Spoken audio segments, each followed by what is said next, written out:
አይደለም ገንዘብ ሁሉንም ችግር አይፈታም የኢየሱስን የቀሚሱን ጫፍ ብነካ ምን ይላል የደሜ ምንጭ ይቆማል እግዚአብሔር ይሄንን ገደብ ከህይወታችን ያነሳል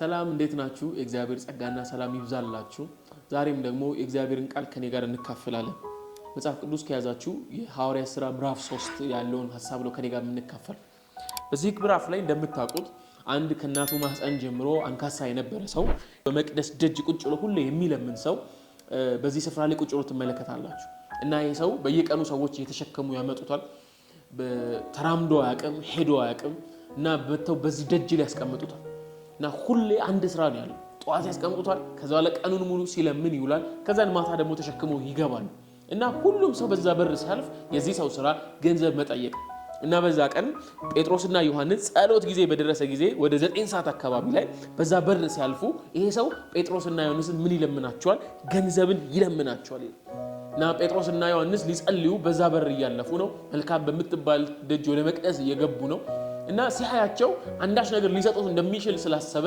ጴጥሮስንና ዮሐንስን ገንዘብ ለመኑት እና ጴጥሮስም በዚህ ክፍል ላይ ምን ይለዋል እኔ ሊሰጥ የምችል አንዳች ነገር የለኝም ወይ ደግሞ ምን ይለዋል ብርና ወርቅ የለኝም ይገርማችሁ ጴጥሮስ እውነት ብርና ወርቅ ቢኖረው ለዚህ ሰው ሊሰጠው ይችላል ወይ ለለማኝ ብርና ወርቅ ይሰጣል ወይ በዚህ ላይ ብር ሲል ይሄ የሚቆጠረው ወርቀት አይደለም ይያለ ያለው ጴጥሮስ ለምን ከወርቅ ጋር ያነጻጸረው ወርቅ የለኝም ብርም የለኝም ስለዚህ ይያለ ያለው እጅ ላይ የምናደርገው ቀለበት የምናደርገው ብር ነው ይያለ ያለው እንጂ ይሄ ወርቀቱን አይደለም ካሽ አይደለም እየተናገረ ያለው ቢኖራችሁ እናንተ ለለማኝ ወርቅና ብር ይሰጣል አይደለም እያለ ያለው እኔ ምሰጥ ሌላ ነገር አለኝ አሁን ካለህበት ሁኔታ ውስጥ ወርቅና ብር ሊያወጣ አይችልም ሚገርማችሁ ጴጥሮስ የጠራው ትልቁ ነው የጠራው ጴጥሮስ ዓለም ላይ ትልቁ ሊባል የሚችል አይደል ሰዎች ሀብታቸው የሚቆጠረው በወርቅ ነው ምታስተውሱ ከሆነ መጽሐፍ ላይ ሰለሞን ይላል እንደ ባህር ድንጋይ የሆነ ወርቅ ነበር ይላል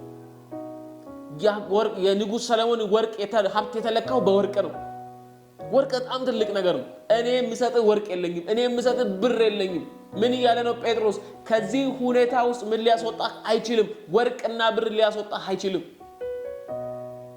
ገንዘብ ካለህበት ሁኔታ ውስጥ ነፃ ሊያወጣ አይችልም ገንዘብ እግሮችን እንደገና ፈቶ ሊያስኬድ አይችልም ነው የሚለው ጴጥሮስ አይፈታም ነፃ አትሆንም አትለቀቅም ምን ገንዘቤን ሊያደርግልህ አይችልም ይለው ይሄ ችግሩ እሱ ብቻ አይደለም ይሄ ሰውም አለው የሚገርማችሁ ምን አለው ሰው አለ ምንም ያርክ ተሸክሞ የሚያመጣው እዚህ ቦታ ላይ የሚያስቀምጡት ሰዎች ነበሩት ጧት መልካም የምትባለው ደጅ ላይ ጧት ተሸክሞ ያመጡታል ከጻነቱ ጀምሮ እኮ ነው ሄዶ እኮ አያውቅም ከዛስ ማታ እንደገና ተሸክሞ ይመልሱታል እናስ ይሄ ሰው ነበረው ምን እንደው መሸከም የሚችል ሰው አለው ይሄ ምታስተውሱ ከሆነ እኮ ይሄ መጥመቂያው ደጅ ቁጭ ብሎ የነበረ ሰውዬ ኢየሱስ መጥቶ ልትፈወስ ትችላለህ ወይ ሲለው እኔ ሰው የለኝም ማለት ምን ሊያረግልህ የሚችል ተሸክሞኝ እዛ ውሃ ውስጥ ሊጥለኝ የሚችል ሰው የለኝም አንዳንዴ እኮ የሚሸከምም ሰው እኮ ታጣላችሁ ተሸክሞ ውሃ ውስጥ ሊከታችሁ የሚችለውን ሰው ራሱ አጣይ ይሄ ሰውዬ ግን በተቃራኒው ነው ጧት ተሸክሞ ማታ ተሸክሞ ሊያመጣው የሚችለው ሰው አለ ግን ይሄ ሰው ምን ሊያረግለት አልቻለም ሊፈታው አልቻለም ይሄ ሰው ምን ሊያረግለት አልቻለም ነፃ ሊያወጣው አልቻለም እና ጴጥሮስና ዮሐንስ ይያሉት ያለው ይሄ ነው እኛ ልንሰጥ የምንችለው ነገር ወይ ደግሞ ዘመንን ሁሉ ስታገኝ የነበረው ነገር ካለህበት ሁኔታ ውስጥ ምን ሊያረግ አልቻለም ሊፈታ ካልቻለም አንዳንዴ እንዲህ አይነት ሁኔታ ውስጥ ገብታችሁ አታውቁ የሆነ ችግር ውስጥ ሆናችሁ ማይፈታ ችግር ውስጥ ሆናችሁ ገንዘብ ግን ሊኖራችሁ ይችላል ከዛን ገንዘብ ያንን ችግራችሁ ላይ ፈታ ይችላል እንደሚባለው አይደለም አይደል ገንዘብ ካለ በሰማይ መንገድ አለ ይባላል ግን አይደለም እንደዛ አይደለም ገንዘብ ሁሉንም ችግር አይፈታም ገንዘብ ሁሉንም ቋጠሮ ሊፈታ አይችልም ሰውም እንደዛ ይሄ ሰው ይሳዋለው ችግሩ ግን አልተፈታም ይሄ ሰው ይሳዋለው ቋጠሮ ግን አልተፈታም ዛሬም ጥያቄ አለበት ዛሬም ቆሞ መሄድ ይፈልጋል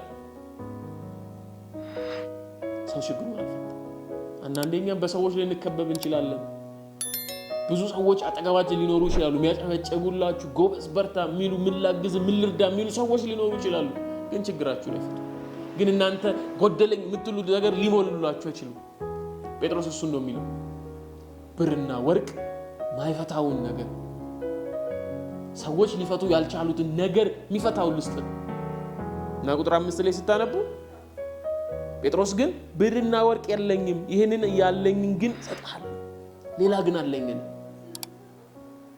ጴጥሮስ ብር ያጣ ይመስላችኋል? ካሹን ለለማኝ ሊሰጥ የሚቻለውን ብር ያጣ ይመስላችኋል? በጊዜው እኮ ጴጥሮስ በአካባቢው ላይ ጥሩ የሚታወቅ ሰው፣ ሐዋርያት ያላቸውን ሁሉ ሸጠው አብረው መኖር የጀመሩ ጊዜ ነው። የሚያስፈልጋቸውን እኩል እየተካፈሉ የሚኖሩ ሰዎች ናቸው። ቢያንስ ለቀን ውሎ ብር አያጣም። ሀብታም እንኳን ባይሆን ለለማኝ የሚሰጠውን ነገር አያጣም። ግን ምን ይለዋል? የለኝም፣ ግን ያለኝን ግን እሰጥሃለሁ። እና የሰውዬ አንዳች ነገር ሊቀበል እጁን ዘርግቷል። የለኝም ማለት ብር ሊሰጠኝ ነው ብሎ እጁን ዘርግቷል። የለኝም ማለት ግን የሆነ ነገር አለኝ። ምን የሚያደርግ ችግርን ሊፈታ የሚችል የሆነ ነገር አለ። ሽባነትን ሊተረትር የሚችል የሆነ ነገር አለ። እንዲህ ይለዋል፣ ያለኝ ግን እሰጥሃለሁ፣ በናዝሬቱ በኢየሱስ ክርስቶስ ስም ተነሳና ተመላለስ። ብር ብሰጥህ አትነሳም፣ አትመላለስም። ሰዎች ቢኖሩ አትነሳም፣ አትመላለስም። ግን ካለህበት እስራት ሊፈታ የሚችል አንድ ስም አለ፣ ኢየሱስ የሚባል የናዝሬቱ በኢየሱስም ተነሳና ምን በል ተመላለስ። ማንም ሊሰጠው የማይችለው ስጦታ። ዘመኑን ሁሉ ገንዘብ አግኝቷል። ዘመኑን ሁሉ ሰው አላጠገው። ሰውዬ ግን ይሄንን ነገር ሊያደርግለት አልቻለም። ግን አንድ ነገር አደረገለት። ተነሳና ምን በል ተመላለስ። በቀኝ እጆቹም ይዞ አነሳው። በዚያ ጊዜም እግሩና ቁርጭምጭሚቱ ጸና። ጴጥሮስ ፈውስን ሰጠው። ጴጥሮስ መቆምን ሰጠው። ጴጥሮስ እግሮቹ እንዲጸኑ አደረገ። በምን? በናዝሬቱ በኢየሱስ ክርስቶስ። እና ይህንን ክፍል ሙሉ ወደታች ወርዳችሁ ምዕራፉን ስታነቡ ቀውጢ ረብሻ ተነሳ ይላል። እና እንዴት ይህንን አደረጋችሁ? በማን ስልጣን በማን ስም አደረጋችሁ? እና ጴጥሮስ እንዲህ አለ፣ ከሰማይ በታች እንድንበት ዘንድ የተሰጠን አንድ ስም አለ። የሚያድን አንድ ስም አለ። ሌላ ስም አያድንም። ሌላ ሰው አያድንም። ገንዘብ አያድንም። ሊያድን የሚችል አንድ ስም አለ። ሄደው ማያውቁት እግሮች እንደገና እንዲሄዱ ማድረግ የሚችል ሌላ ስም አለ። አበቃ የተባለ ነገር ሊያስቀጥል የሚችል ስም አለ። ምን የሚባል? ኢየሱስ የሚባል። ዛሬ መልእክቴ ይሄ ነው። እንደገና ማስቆም የሚችል የለም የተባለ ነገር እንደገና ሊያስቀጥል የሚችል ብዙ የተሞከረን ነገር ምን ማድረግ የሚችል ማስቀጠል የሚችል። ትዝ ትላችኋለች ያቺ ደም ሲፈሳት የነበረች ሴት። ዘመኗን ሙሉ 12 ዓመት ደም ሲፈሳት ነበር። ያልሄደችበት ሐኪም የለም። ገንዘቧን ጨርሳለች ይላል መጽሐፍ ሲናገር። ገንዘብ ነበራት፣ አይታችኋል። ግን ችግሯን ሊያስቆም አይችልም። ዛሬም ግን ችግር ነበረባት። ግን አንድ ነገር አምና ከቤቷ ወጣች ይላል። የኢየሱስን የቀሚሱን ጫፍ ብነካ ምን ይላል? የደሜ ምንጭ ይቆማል። ገንዘብ የደሟን ምንጭ አላቆመም። ኢየሱስን ቀሚሱን ብነካ ግን ምን ይላል? ያቆማል። ኢየሱስ የችግራችንን ምንጭ ያቆማል። ኢየሱስ አይሆንም ያለውን ነገር፣ ተስፋ የቆረጥንበትን ነገር እንደገና ህይወት ይዘራበታል። የዚህ ሰው ህይወቱ የሆነው ይሄ ነው። የኢየሱስ ስም እንደገና ህይወቱን ዘራ። አንድ ስም አለ ህይወታችንን እንደገና የሚያስቀጥል ከሰማይ በታች ብቸኛ ስም ምን የሚባል? ኢየሱስ የሚባል። ግን ይሄ ሰውዬ ከፈውስ በኋላ ያደረገው ነገር ይገርማቸዋል። እግሮቹ ከቆሙ በኋላ ከጸኑ በኋላ መሄድ መቻሉን ካረጋገጠ በኋላ ግን አንድ ነገር አደረገ። እየዘለለም እግዚአብሔርን አመሰገነ፣ ከነርሱም ጋር ወደ መቅደስ ገባ። ሃሌሉያ! ይሄ እግሮቹ ሲነሱ፣ ይሄ ሰውዬ መራመድ ሲችል ቀላል ነገር አይደለም። ዘመኑን ሙሉ ሄዶ ያቀም ይሄ ሰው ተራምዶ ያቀም ከልጅነቱ ጀምሮ ከናቱ ማፀን ጀምሮ ነው የሚለው። ግን አንድ ነገር ይርበው ነበር።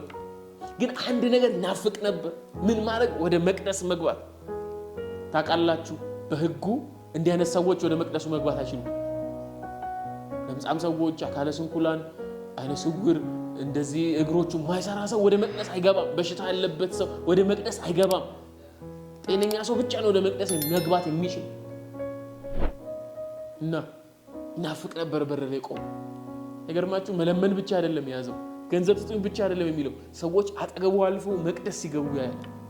ሰዎች አጠገቡ አልፎ ከእግዚአብሔር ጋር ህብረት ሲያደርጉ ያያል። ሰዎች አጠገቡ አልፎ እሱ ከሚናፍቀው ከያህዌ ጋር ህብረት ሲያደርጉ ያያል። እና ይናፍቃል። ገብቼ መቼ ነው የምሳዋው? መቼ ነው ከዚህ አምላክ ጋር ህብረት ማደርገው? ይናፍቅ ነበር። ለምን ካላችሁ መጀመሪያ ያደረገው ነገር ይሄ ነው። ምን ማድረግ? ዘለው ወደ መቅደስ ገባ። ከነ ጴጥሮስ ጋር ገብቶ እግዚአብሔርን አመሰገነ። ምንድነው ዛሬ ከእግዚአብሔር ጋር ህብረት እንዳታደርጋችሁ ያለው? ከእግዚአብሔር ጋር ትክክለኛ ግንኙነት እንዳይኖረን ያዘን ነገር ምንድነው? ከእግዚአብሔር ጋር እንዳንቀጥል ከእግዚአብሔር ጋር ኢንቲሜት የሆነ ህብረት እንዳይኖር ያደረገን ነገር ምንድነው? ዛሬ እግዚአብሔር ያንን ገደብ ከህይወታችን ያነሳል። ይሄ ሰውዬ እግሩ አለመሄዱ ከእግዚአብሔር ጋር ህብረት እንዳያደርግ ገደብ እንደሆነበት እግዚአብሔር ይሄንን ገደብ ከህይወታችን ያነሳል። ኃጢአት ቢሆን ህይወታችን ላይ ገደብ የሆነ ዓለማዊ ምኞት ቢሆን ህይወታችን ላይ ገደብ የሆነ ዛሬ ከእግዚአብሔር ጋር ህብረት እንዳናደርግ ያዘን የትኛው ልምምድ ቢሆን ስንፍናችን ድካማችን ቢሆን ዛሬ በናዝሬቱ በኢየሱስ ስም እግዚአብሔርን ገደብ ከኛ ላይ ያነሳል። ሌላ ይሄንን ማድረግ የሚችል የለም። ከእግዚአብሔር ጋር ህብረት እንድናደርግ ሊያደርገን የሚችል የለም። ስራችን ከእግዚአብሔር ጋር ህብረት እንድናደርግ አያደርገንም። ሰው ከእግዚአብሔር ጋር ህብረት እንድናደርግ አያደርገንም። ገንዘብ ከእግዚአብሔር ጋር ህብረት እንድናደርግ አያደርገንም። ኢየሱስ ብቻ ነው ወደ እግዚአብሔር ሊያስጠጋን የሚችለው። ኢየሱስ ብቻ ነው እንደገና ከእግዚአብሔር ጋር ያለውን ህብረታችን እንድናድስ ሊረዳን የሚችለው። ገደቡን ከህይወቱ ሊያነሳለት ዛሬ እግዚአብሔር በኢየሱስም ገደብ ከህይወታችሁ ያንሳ። ዛሬ እግዚአብሔር የትኛውም ወደ እግዚአብሔር ወደ መቅደስ ወደ መገኘቱ ወደ መንፈስ ቅዱስ ህብረት እንዳትገቡ የሚያደርጋችሁ የትኛውም ገደብ በኢየሱስም ከህይወታችሁ ላይ ተነሳ።